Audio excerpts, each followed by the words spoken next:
반갑습니다. 이번 시간에는요, 여러분들과 단어의 의미라는 문법 파트를 정리를 해보는 시간 갖도록 하겠습니다. 오늘 단어의 의미에서는요, 주로 이제 그 다이어와 동음 이의어라는 것을 또 공부해 볼 거고요. 그 단어에 있어서 특히 또 의미 관계상 비슷한 말끼리 묶이는 유의 관계, 또 서로 대립되어 짝을 이루는 상반되는 반의 관계, 여기에 또 포함하는 말과 포함되는 말의 관계인 상하 관계에 대해서 간략히 살펴보는 시간 갖도록 하겠습니다. 자, 먼저 다의어라는 것을 한번 볼게요. 자, 다의어라는 거는요, 많을 따자의 뜻의자, 즉 여러 가지 뜻을 지니고 있는 말, 즉 사전을 찾았을 때요, 우리가 보면 그 기본적인 중심 의미라는 것 이외에 또 여러 가지의 의미들을 담고 있는 단어를 다이어라고 해요. 뭐 예를 들면 자, 밑에도 이제 얘가 나와 있긴 한데요. 우선 개념부터 정리를 좀 하고 들어가도록 하죠.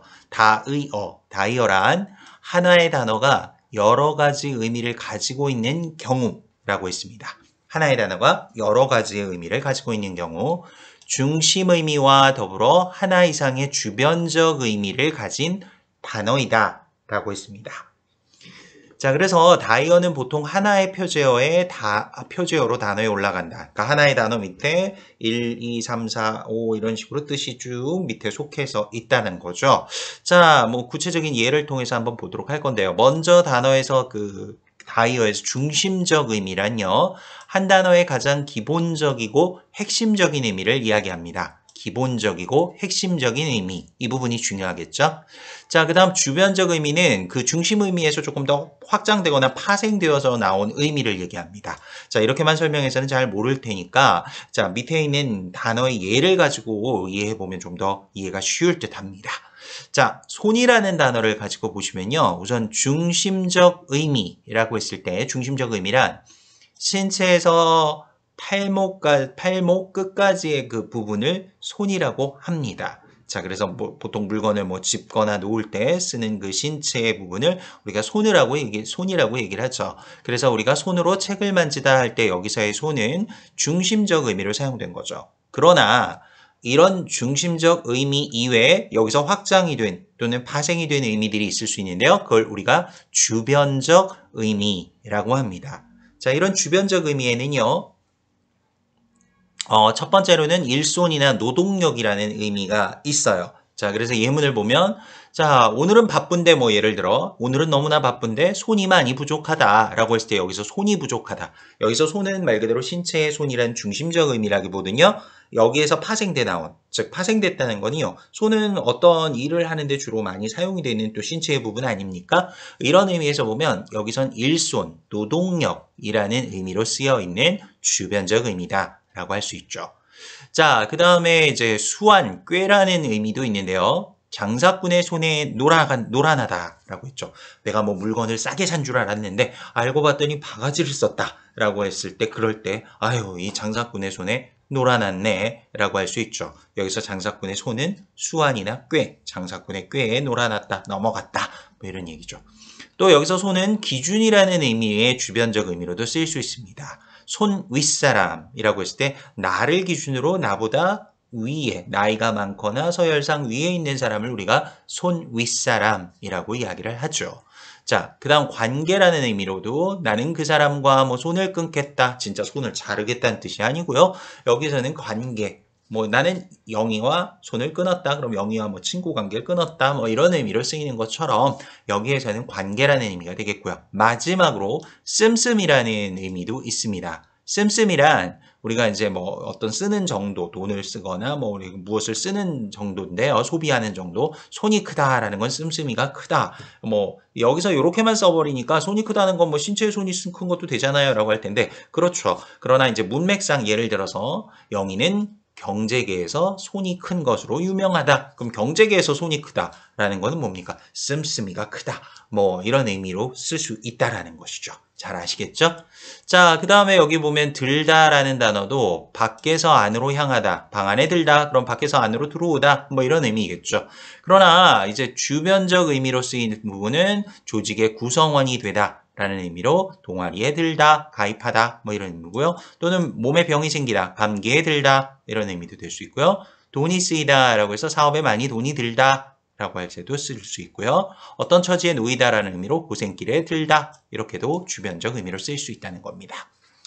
자, 다시 한번 말씀드리지만요. 이렇게 다이어라는 거는 하나의 단어에 여러 가지 의미를 가지고 있는 경우인데요. 중심 의미와 주변적 의미로 나눠볼 수 있다라는 것 기억하시고요. 모든 단어 주변적 의미들이 다 기본적인 중심적 의미에서 파생되어 나왔기 때문에 중심적 의미와의 의미적 연관성을 가지고 있다. 이렇게 말씀드릴 수 있겠습니다.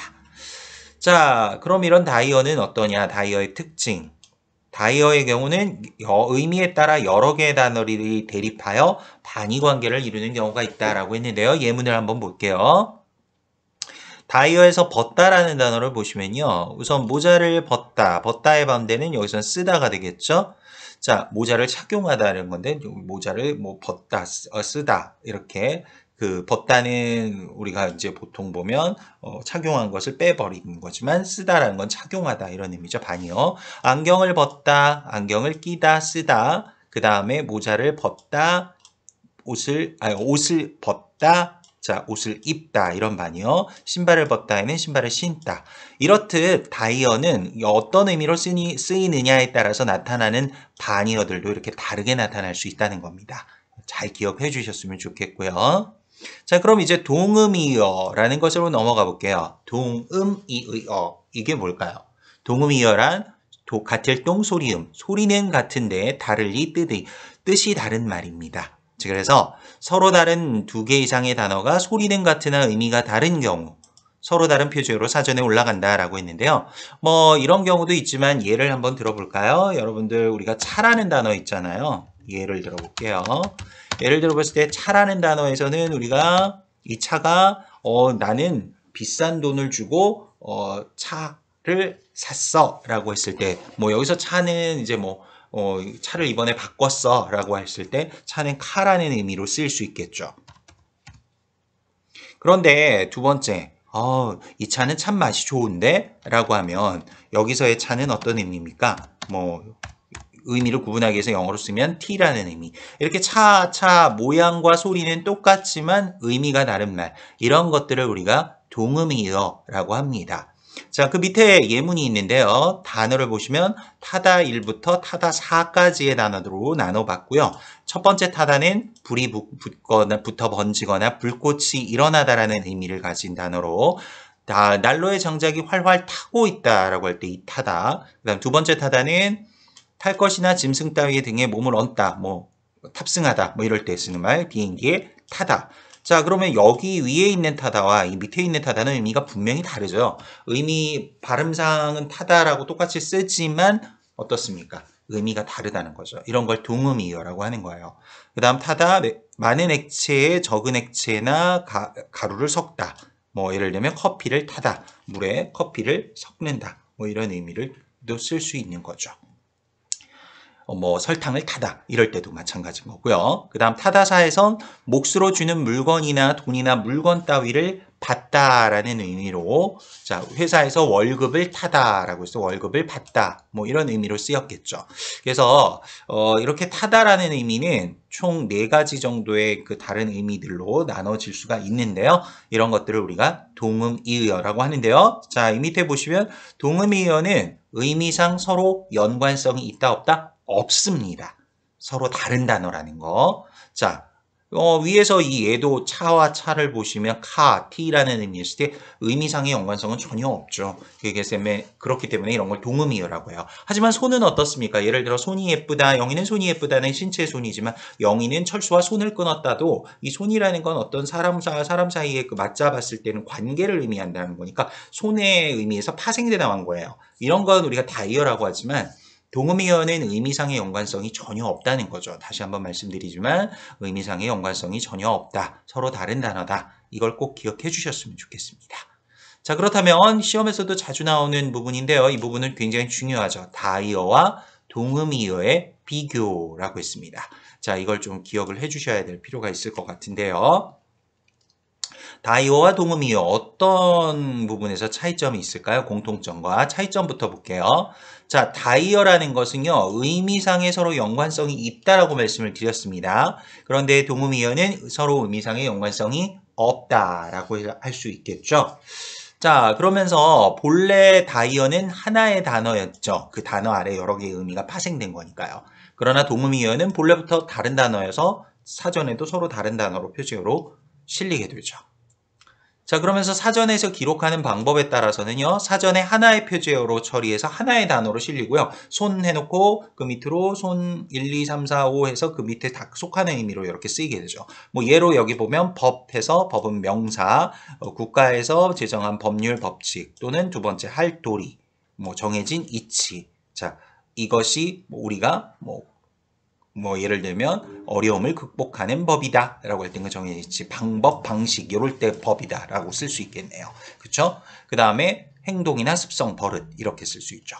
하지만 동음이어는요 사전에 하나의 표제어가 아니라 여러 개의 표제어 이렇게 배1, 배2, 배3 이런 식으로 빠르게 기재가 되죠. 명사인데 사람 신체의 일부인 배, 복부라는 의미지만요. 두 번째 배는 사람을 싣고 무리를 지나는 운송수단, 선박이라는 의미가 되겠고요. 세 번째로는 배나무의 열매, 과일을 의미하는 거죠. 자, 그렇다면 이런 다이어와 동음이어의 공통점은 뭐가 있을까요? 하나의 소리, 발음에 여러 가지의 의미가 결합이 돼 있다. 라고 할 수 있고 문맥과 상황을 고려해서 의미를 파악해야 된다는 것이 공통점이다 라고 할 수 있겠습니다. 자, 다이어와 동음이어가 단어 관계에서는 제일 많이 출제가 되는 부분이기 때문에요. 여러분들이 좀 잘 기억을 해주셨으면 좋겠고요. 자, 이제 두 번째로 단어의 의미 관계상 분류를 할 때 유의관계, 반의관계, 상하관계 이렇게 나눠볼 수 있는데요. 유의관계란 유의어라고도 하는데요. 말소리는 다르지만 의미가 비슷한, 즉 의미가 서로 비슷한 관계를 이야기한다라고 할 수 있죠. 자, 기본 의미 밑줄 그어주시고요. 예로는 뭐 어머니, 엄마, 어머님 이런 건 비슷한 말이죠. 자, 유의관계, 가난하다, 빈곤하다, 어렵다, 공공하다, 즐겁다, 유쾌하다, 기쁘다 이런 것들이 유의관계, 유의어라고 할 수 있습니다. 자, 그럼 이런 유의어는 일반적으로 개념과 의미가 동일하고 문맥상 치환이라는 말은요. 문맥상 바꿀 수 있다는 얘기예요. 바꿀 수 있다. 바꿈이 가능하다. 그러나 완전히 의미가 똑같은 단어의 쌍은 없다고 보아 동음어가 아닌 유의어라고 한다. 그래서 가끔, 때때로, 이따금, 간간히, 종종 요거 다 비슷한 말 뜻인데요. 그는 요즘도 가끔 그곳에 간다. 때때로 그곳에 간다. 이따금, 간간히, 종종 그곳에 간다. 다 바꿔 쓸 수 있겠죠. 자, 하지만 우리가 여기서 보면은 이제 비슷한 단어긴 하지만 또 바꿔 쓸 수 없는 경우가 있어요. 예를 들어 아기가 똥을 쌌어요.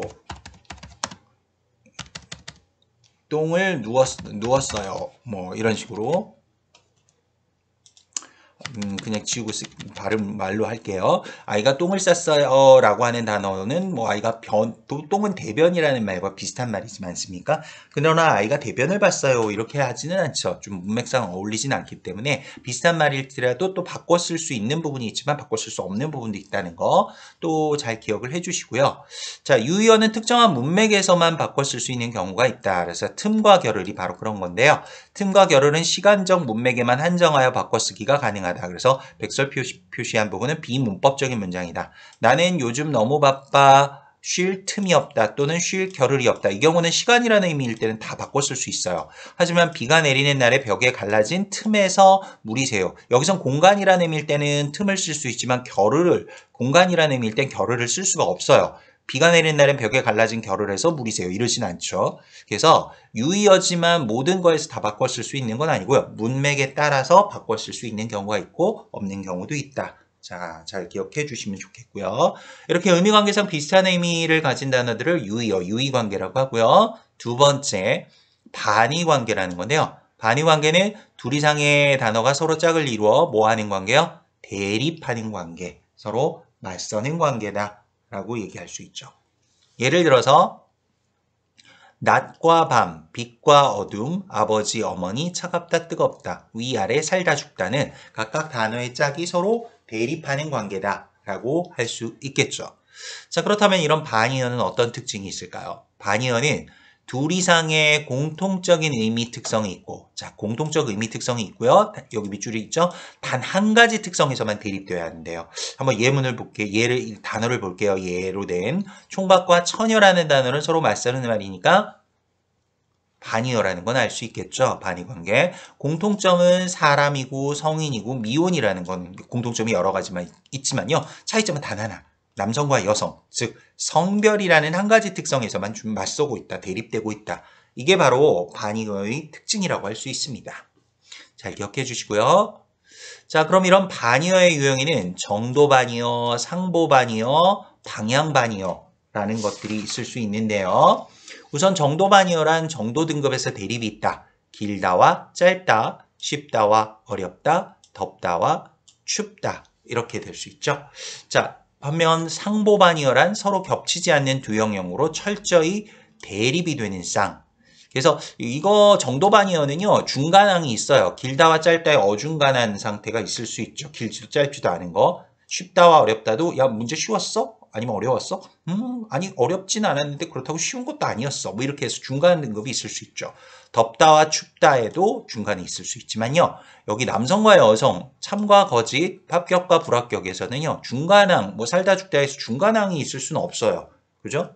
우리가 뭐 남성과 여성에서 중간항인 중성이란 개념은 없잖아요. 우리가 성별에서 남성이면 남성, 여성이면 여성 이렇게 나눌 수 있죠. 에이, 트랜스젠더 있잖아요 라고 할 수 있을지도 모르는데 그분들은 뭐 대부분 이렇게 성 전환을 통해서 이제 여성으로 바꾸거나 남성으로 바꾼 경우니까 어쨌든 성을 바꾼 거죠. 그런 경우니까 그럼 중성이라는 개념으로는 쓸 수 없죠. 그렇기 때문에 철저하게 기본적으로 겹치지 않는 두 영역으로 대립이 되는 쌍, 이걸 우리가 상보반의어라고 한다는 겁니다.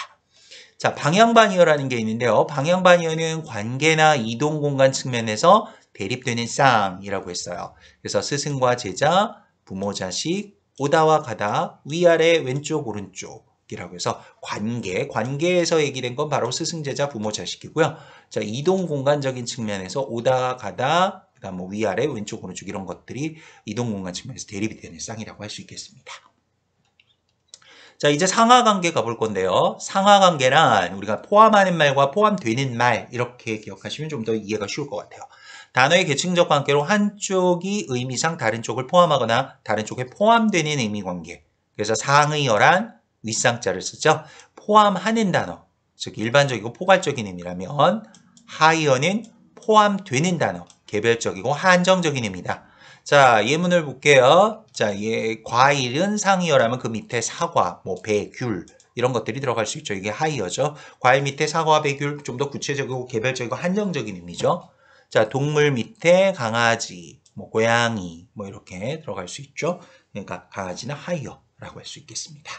자, 여기까지 해서 우리가 이제 그 단어의 의미에서 의미 관계상 뭐 크게 이제 다이어와 동음이어하고요. 또 이제 유의어, 유의관계, 반의관계, 상하관계 이렇게 나눠서 살펴보았습니다. 자, 복습 잘 해주시고요. 문제들 좀 풀어보시면서 좀 확실하게 이해하고 있는지 점검해 보시고 부족한 부분들은 다시 한번 정리해 주시기를 바라겠습니다. 수고하셨습니다.